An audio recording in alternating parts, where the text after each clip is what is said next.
So I hope you have appreciated the treat this morning with our patient. This is the face of Alzheimer's disease, which is very different from when I was coming up years ago and what I think much of the public thinks about.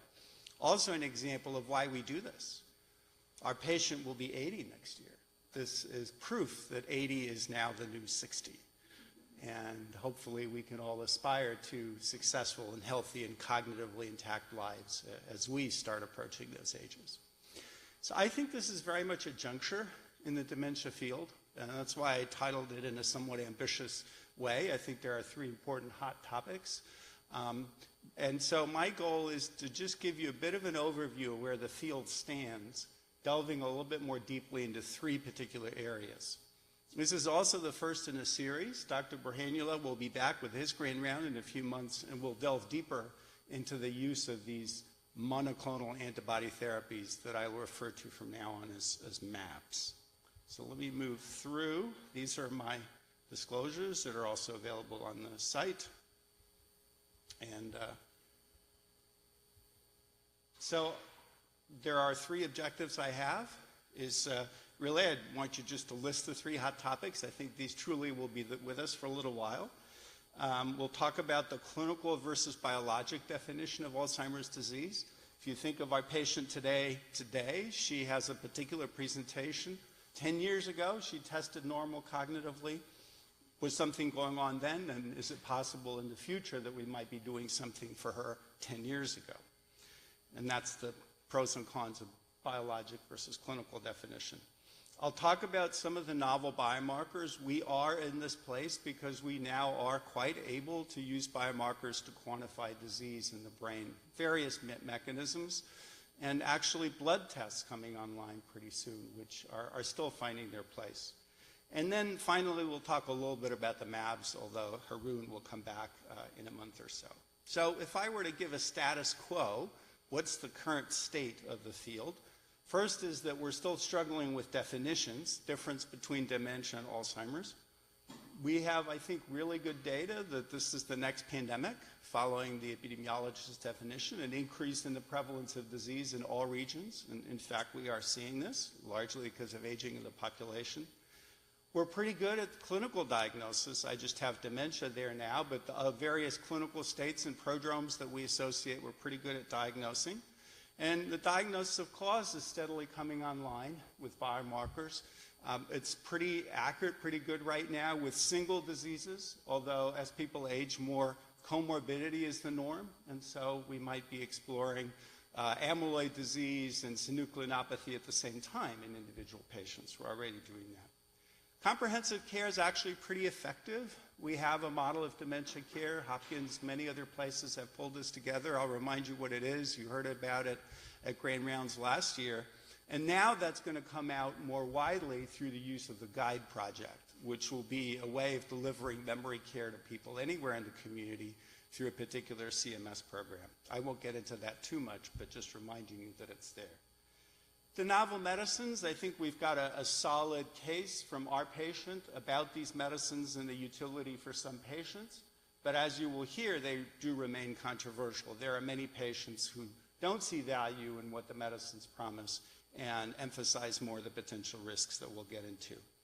I won't really spend time on prevention activities. They are starting to happen, as with most forms of prevention and behavior change. We all know what we need to do. It's the doing it that's very difficult. But I can certainly prescribe you prevention, and then I can come back and wonder whether you'll actually achieve to do what you need to do. And then think today as a first stage in precision medicine in this field, because we're really starting to have biomarker-driven delivery of therapeutics, and pretty soon, I think, with the areas that we'll talk about, we'll have biomarker-driven delivery of safety, because I think precision medicine is not just going to tell us who's going to benefit from a drug, but will also tell us who will not or who will develop a risk. So the definitions that have been around for a while, we have usual cognitive aging. Colleagues in neuropsychology like Dr. Van Oerstel and her team are very good at telling us what looks like cognitive aging or whether someone has fallen off their particular curve, and now they have mild cognitive impairment or mild behavioral impairment, the two recognized prodromes of dementia. And the difference between the prodromal states and dementia really is that now the cognitive disturbance, so the cognitive behavioral disturbance, is impacting on the patient, and so that's when the line gets crossed into mild dementia. And of course, Alzheimer's neuropathology is being increasingly understood. We understand that as the presence of amyloid plaques and tau tangles and neuronal loss, gradual atrophy of the brain. So at one level, we've had these definitions with us for a while, but now they're acquiring very substantial meaning that we're trying to understand. So for a moment, remember, we have a clinical picture, which could be a prodrome or dementia, and organ level findings that we can now interrogate in living people. A reminder about the epi, why we call this a pandemic. It's going to be all over the world. If you start thinking in terms of numbers, by 2050, there'll be 131 people alive with what's typically a 10-year illness.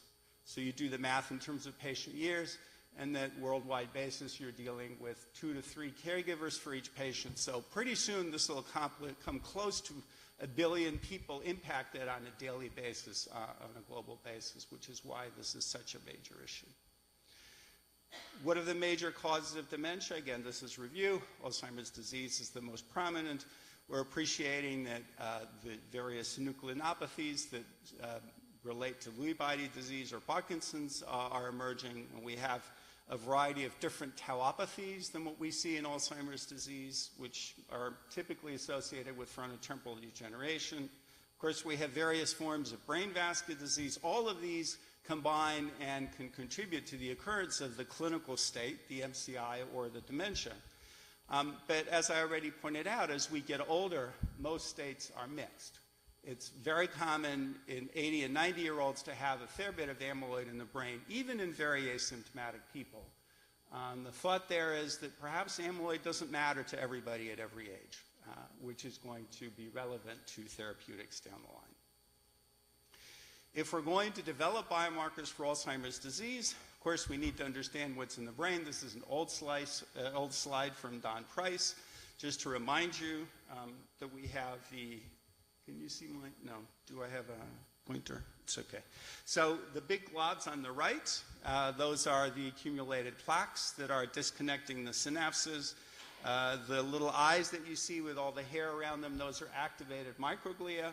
And then, of course, we have the tangles on the left side of the picture. And so if you want true biomarker expression of the disease, you need something for tau, something for the immune system, something for neuronal loss, various things for amyloid. So you appreciate the complexity even of developing biomarkers, because for one disease, you need to be thinking of these all together and then start wondering, is there a particular sequence in which they come into the brain? And that sequence is going to be relevant to how we define this disease. At what point does Alzheimer's disease begin? So diagnosis in 2024, I've already made the point. Dementia, NCI, and BI, they're criteria-based. They're quite reliable.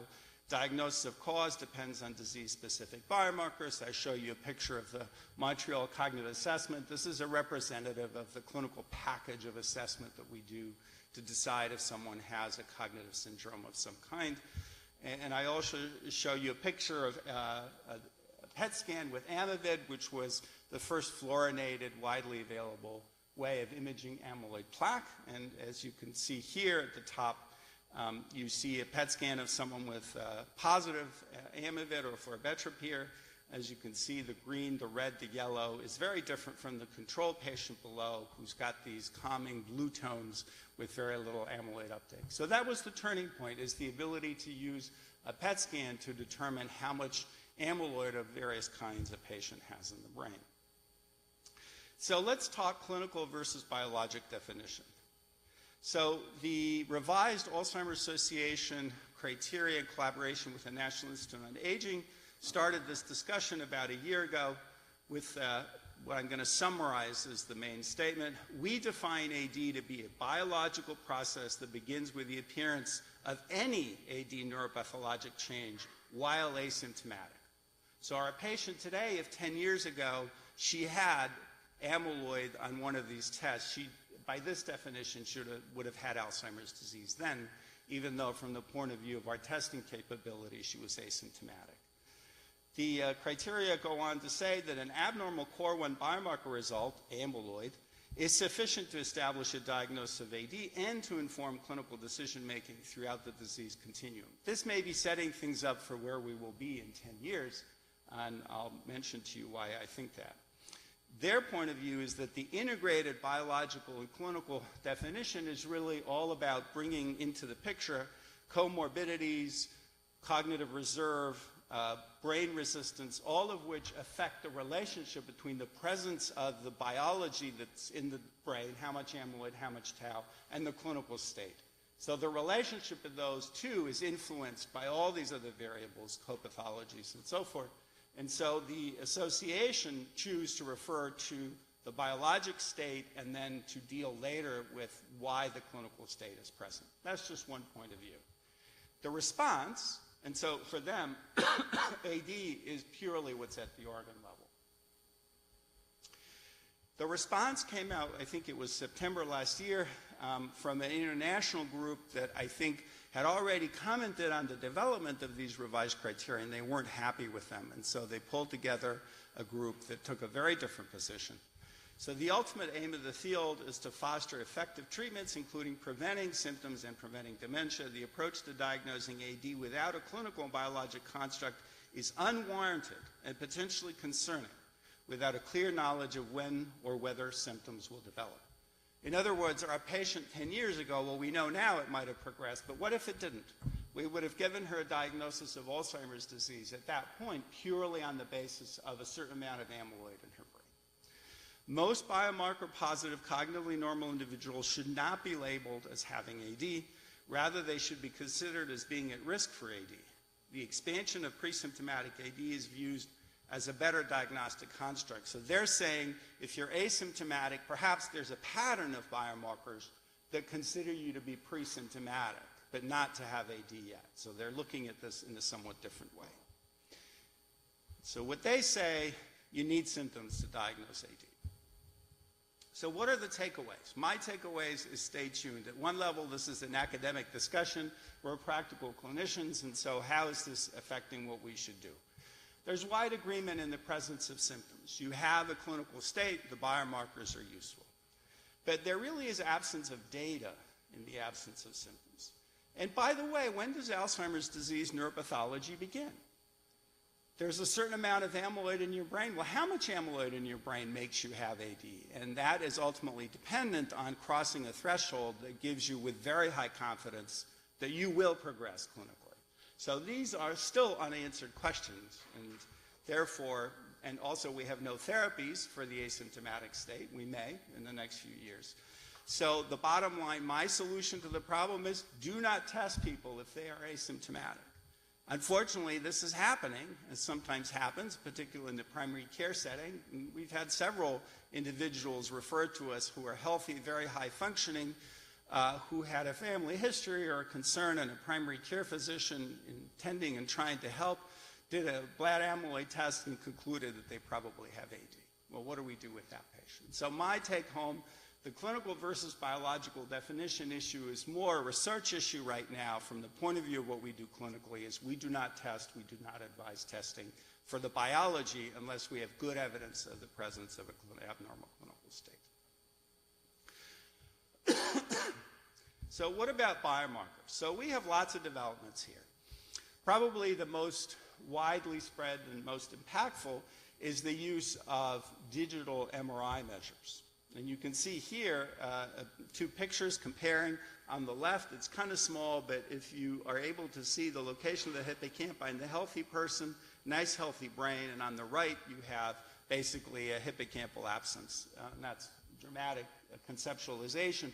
But the point is that we can actually measure through various digital capabilities the actual size of an individual's hippocampus, compare that to norms, and that turns out to be a very useful finding in many different ways. So we're seeing hippocampal volume is probably the most interesting, useful digital biomarker right now, but we are starting to appreciate that quantifying volume across the brain can give us atrophy patterns that seem to have prediction for things like how fast patients will progress, or even whether they'll respond to a cholinesterase inhibitor or an SSRI. That's some of the work coming out of our PNC. The other, of course, we've already talked about the amyloid PET. This is with PIB, I forget what it's called, the FPIB. So this is now a routine capability. These are early images of Flautip here. This is tau PET imaging. So just showing you for the contrast, we can do all of these at the same time in individual patients. And CSF biomarkers have been online for a while. Our patient was diagnosed with a CSF biomarker. I don't believe you had a PET scan. So I'll come back to that later on. So the CSF biomarkers that are helpful is A-beta 42, which tends to be reduced, the A-beta tau index, which tends to be abnormal, and then measures of T-tau, P-tau, and Haroon told me yesterday there's something called the microtubule banding region of tau at site 243 that seems to be a very good CSF biomarker right now of tau pathology and tau extent in CSF, so you don't necessarily need a PET scan for that. And we are now starting to have blood biomarkers available, so I'll mention those very briefly.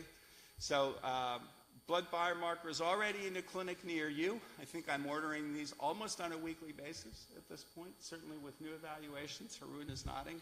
So what we can get right now that we more or less trust is A-beta 40, A-beta 42 with high sensitivity assays in blood, and of course the ratio. Probably, though, the star of the show is something called p-tau 217. p-tau 217 in an autopsy study, the top shelf over there, correlates very nicely with tau pathology and post-mortem. But more interestingly, p-tau 217 in blood correlates very nicely with amyloid pathology on a PET scan. So right now, the role of determining these is more around the amyloid question, especially with p-tau 217. And as we, as clinicians, are using these tests in many different settings, I think we're starting to learn a whole lot about their utility.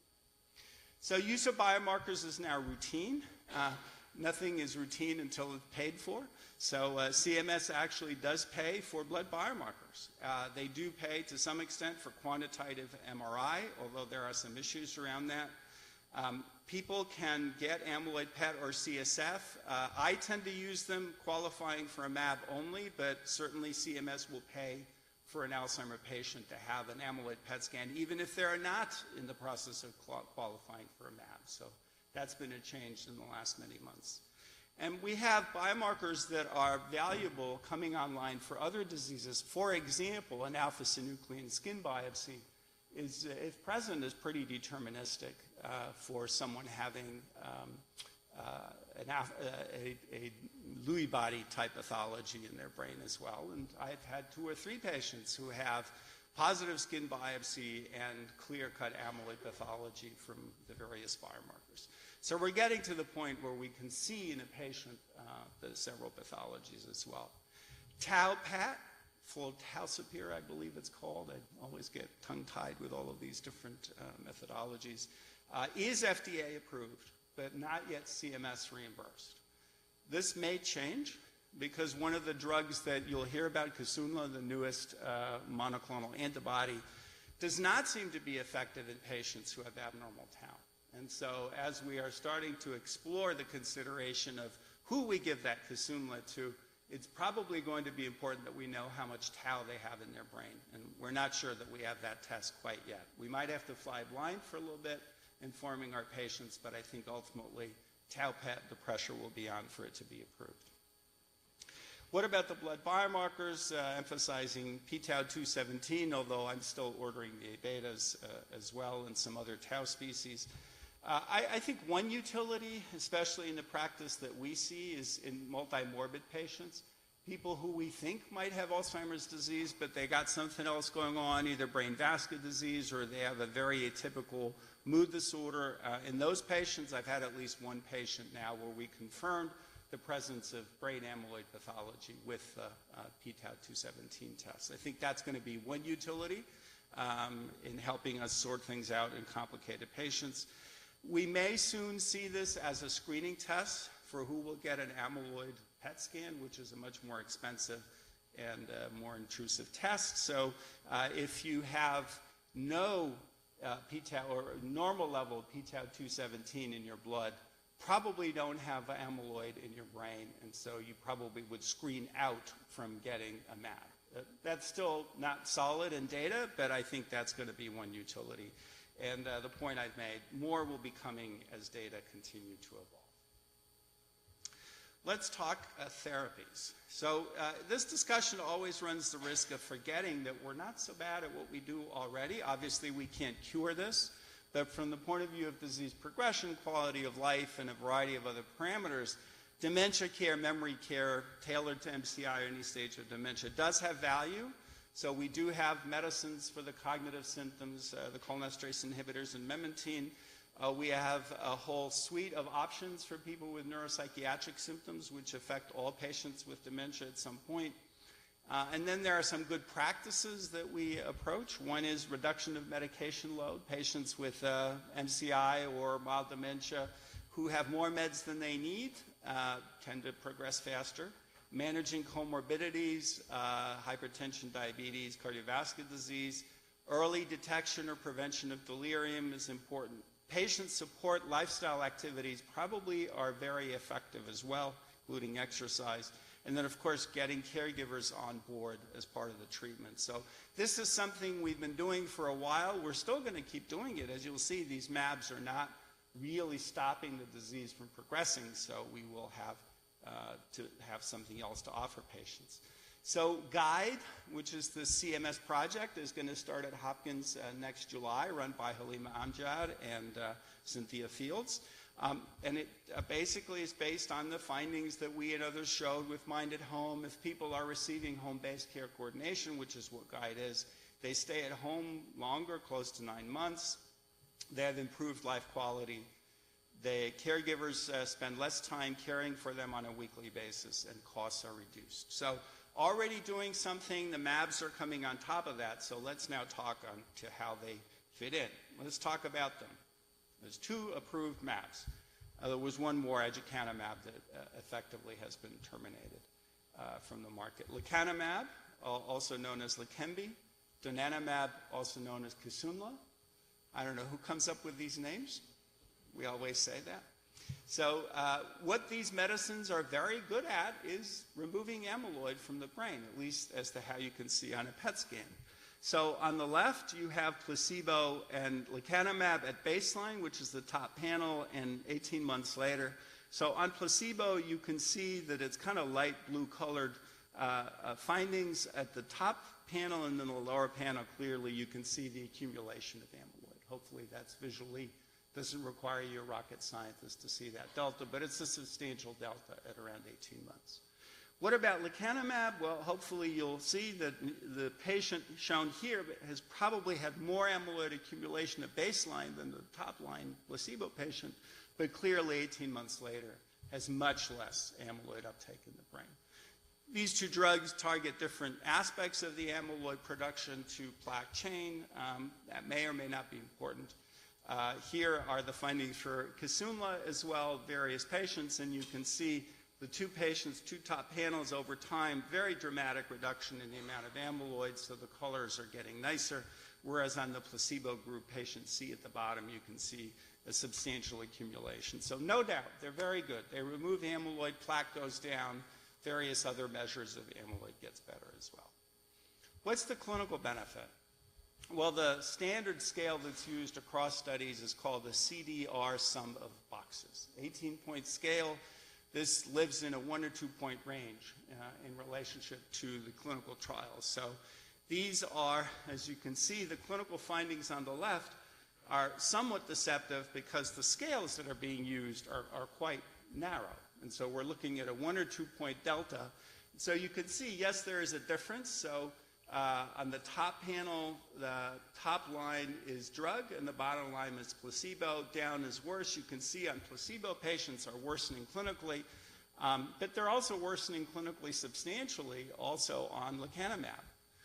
Although there is a beneficial delta, and you see a similar thing below here for sorry, is that, yeah, that's donanemab.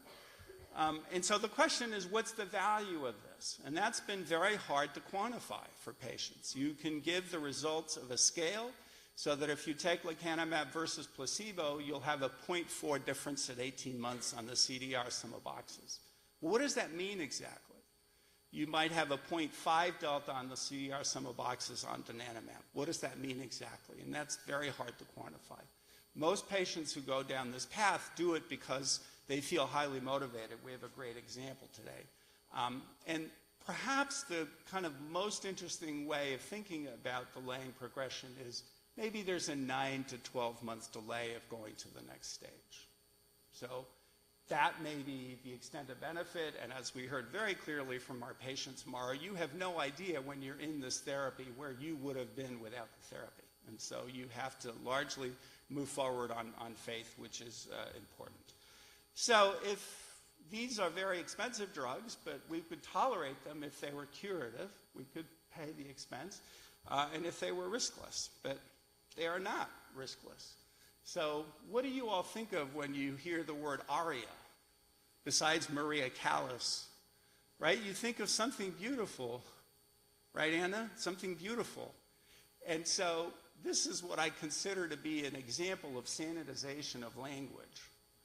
So we're seeing here the emergence of changes in the brain of our patients that represent swelling or bleeding that we call ARIA. And this is, in many ways, the issue. So let me show you what the data are actually about ARIA. I'm hoping the numbers come across pretty well. Okay, but some of the, sorry about this. So let me see if I can reproduce this. So I don't have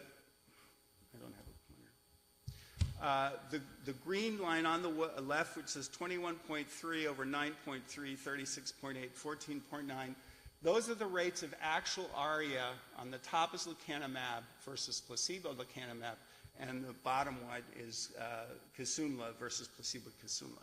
So pretty clearly, yeah, you've got a slightly higher rate of ARIA on placebo on the people who enrolled in donanemab, but you've got a big delta. So a bit over a third of people on donanemab would be expected to get any ARIA.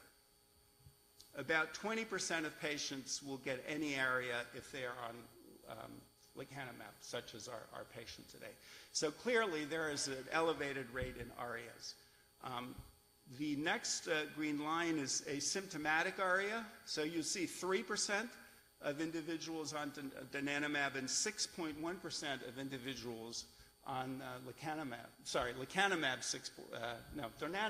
6%, lecanemab 3%. So quite uncommon, right? Most ARIAs are not symptomatic. Most ARIAs, if you leave them alone and they're mild, they do go away and they don't create trouble. But it's that rate that we worry about. And the last set of comparisons there is actual mortality.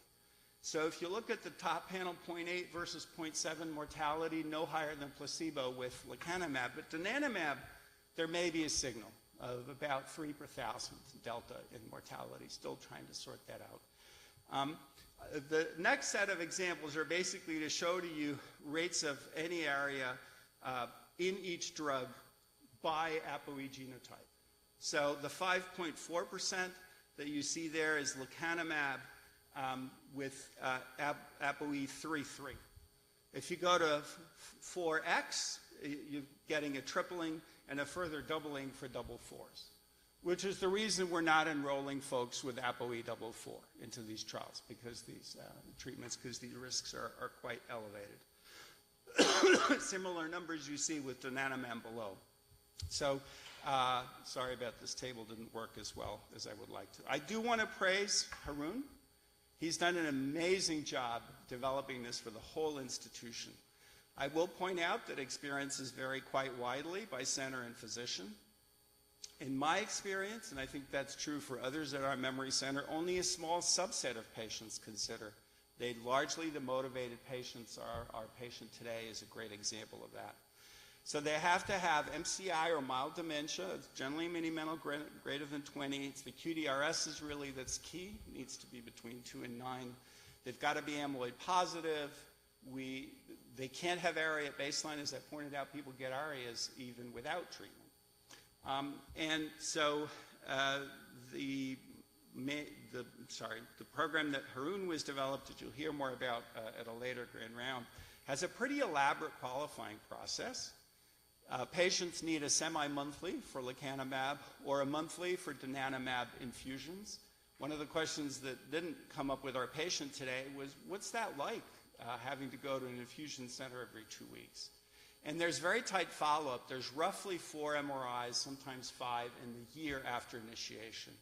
And the MRIs have to be timed properly in relationship to a given dose, and they have to be followed up and cleared before a patient will get the next dose. We also have a clinical follow-up that we do every quarter where we're quantifying QDRS and MoCA over time so we can at least keep open label data. We still don't know what the stopping rules are.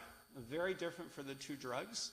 I think where this is going to land is the follow-up PET scan. So folks who had amyloid by CSF at the beginning will now get a follow-up PET scan. That'll probably be true for everybody. And if the level of amyloid is largely removed at that point, there'll be consideration either for reducing frequency, perhaps reducing dose, or stopping altogether, which may be the case with donanemab. So we are literally weeks away from needing a decision about how to do this, and we still don't exactly know what we'll be doing. But Haroon will work his magic and figure it out. We need stopping rules. We've kind of gotten into this effort for the benefit of patients as much as possible, but the end game isn't clear, and the evidence for the end game is still not clear as well. All right, so I hope I've got enough of an overview of where the field stands right now, what the 3 big issues are. I want to remind you that precision medicine is the future.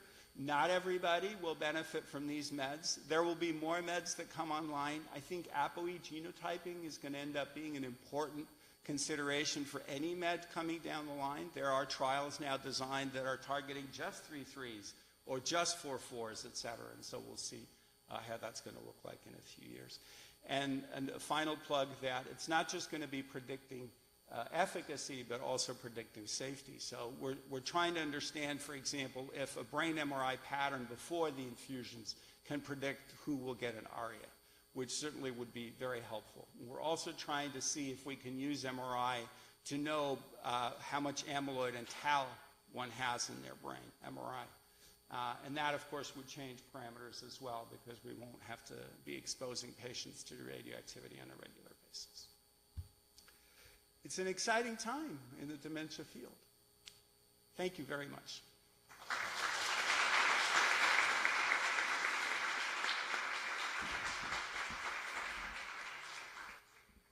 Thank you, Dr. Lyketsos. Great presentation. I'll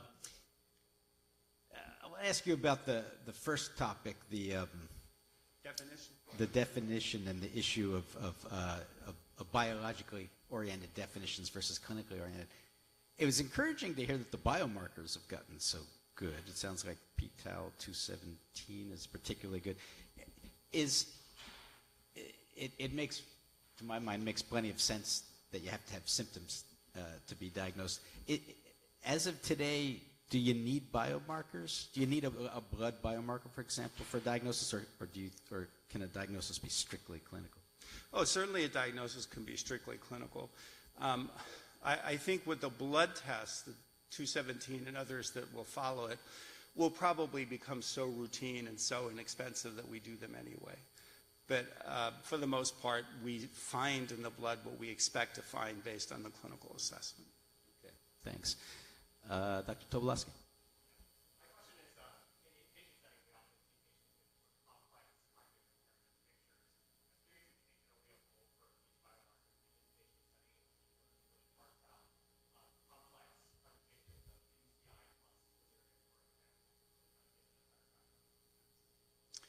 Yeah, I'm hesitant to say yes for the blood tests because they're rather fickle, and so I don't know how delirium produces error potentially in measurement. We know, for example, that time of day matters to the blood biomarkers. You should always do them in the morning as a matter of routine. You get different values if you do them at different times. So I don't know about the blood biomarkers yet in that kind of delirium complicated patients. Possibly the other biomarkers, but in general, I don't think the hospital is the place to sort out this diagnosis but it may be that the hospital is the place to send someone to the right setting after they recover, say, from delirium to get assessed for whatever your favorite biomarker is. Thanks. Dr. Morrow.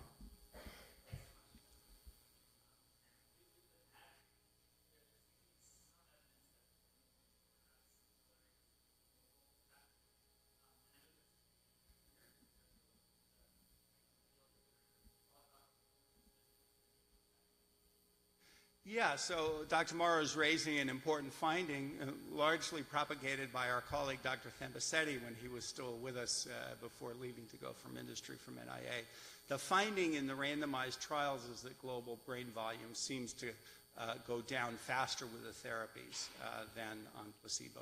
And the one explanation, which I think has been debunked pretty well, is, well, you're removing all this amyloid, sure, the brain is shrinking, but I don't think there's enough amyloid to explain that degree of shrinkage. So I don't think we have an explanation, but it's one of the reasons that I think I'm certainly very cautious about these meds.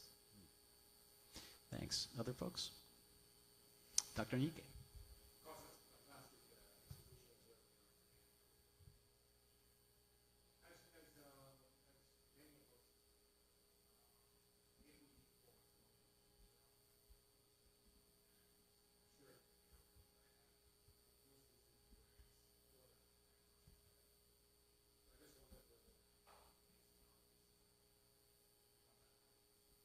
Thank you, Chatty. Yeah, I don't think ApoE is a useful diagnostic test, and so I don't consider that practice appropriate.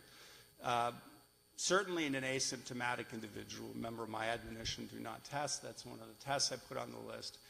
I think the main value right now for ApoE testing is not diagnosis of cause, as we have better tests, but really prediction of risk in relationship, for example, to using one of the MAPs. But beyond that, no, I don't recommend it. Other folks? Dr. Margolis.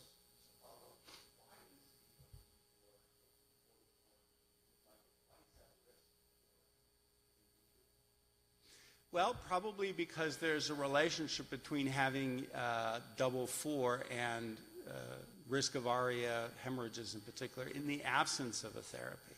So in that table that unfortunately didn't come off very well, you would see that on placebo, double 4s have higher rates of ARIA emergence.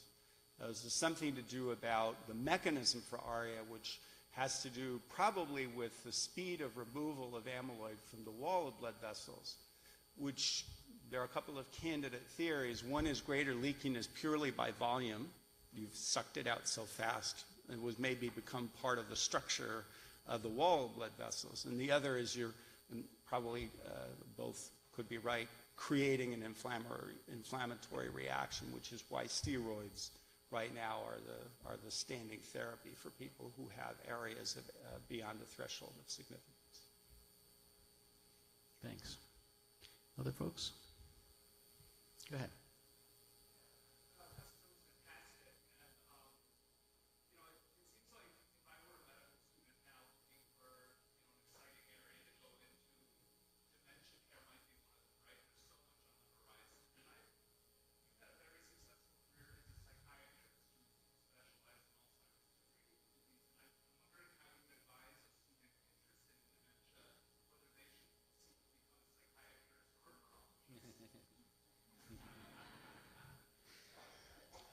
Yeah, so there are two future talks that I will give. One future talk is giving a Sneak preview here. A sneak preview. One future talk is giving a scientific presentation in English using only Greek words, which has been done in the legal world. The second one is my evolving thinking about the difference between neurology and psychiatry. So I think that the activities of neurologists and psychiatrists in my field is actually coming much closer. Before the occurrence of these therapies and tests, et cetera, we were largely the ones taking care of the more complicated, behaviorally complicated patients and had some role in diagnosis and workup. Partly because our neurologists remained more on the side of diagnose and adios.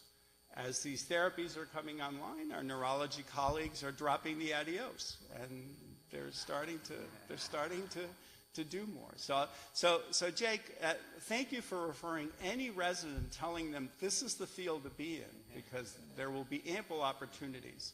And we have a wonderful neuropsychiatry fellowship here that they certainly can train in. All right, that's a good note to end on. Thanks so much.